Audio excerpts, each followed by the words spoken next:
Carte blanche à Louis-Marie Picard du blog incandescente.com. Bonjour Louis-Marie. Bonjour Louis, bonjour à tous. Alors aujourd'hui vous répondez à la question centrale, sommes-nous victimes d'un complot? Et bah voilà, parce que cette question revient un peu comme un coucou depuis très longtemps.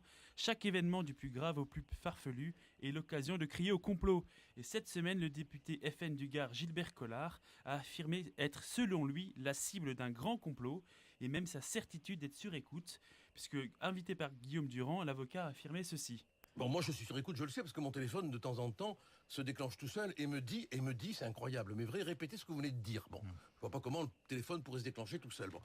On voit pas comment. Alors il y a un vrai scandale derrière ce que pense révéler Gilbert Collard, lui, c'est la nullité des espions qui l'écoutent. Vous vous rendez compte? Non seulement ils se font griller comme des juniors, mais en plus, ils lui demandent de répéter ce qu'ils n'ont pas entendu.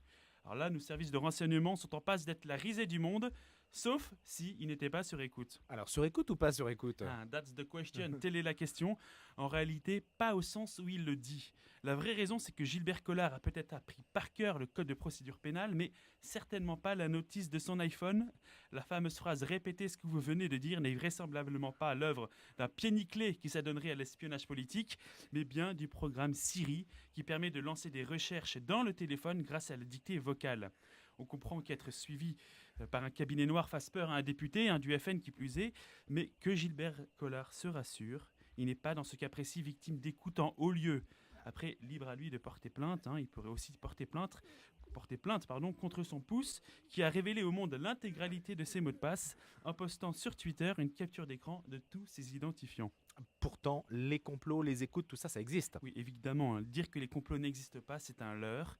Et d'une certaine façon, Gilbert Collard a raison, puisque, comme l'a révélé Edward Snowden, la NSA, et vous savez, les GAFA, qu'on appelle Google, Apple, Facebook et Amazon, ces 4 géants du digital, nous écoutent toute la journée et savent toute notre vie privée, du moins ce qu'on veut leur donner.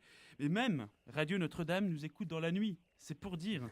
D'ailleurs, je suis sûr qu'au moment où nous parlons, nous sommes sur écoute, lui. Mais vous savez, c'est tellement... J'espère, à vrai dire. J'espère bien, d'ailleurs. Vous savez, c'est tellement plus romantique, kafkaïen d'être le type qui dérange plutôt que d'assumer qu'on a fait une bourde ou on a dit une énormité.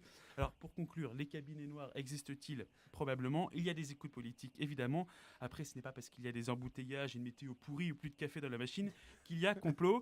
C'est juste la dure loi de Murphy qui s'applique à chacun. En fait, ce qui serait bien, c'est que nous soyons tous sur écoute par les hommes politiques. Je vais faire gaffe avec mon portable à présent, quand il me Vous parle. devriez. Merci Louis-Marie Picard du blog incandescente.com.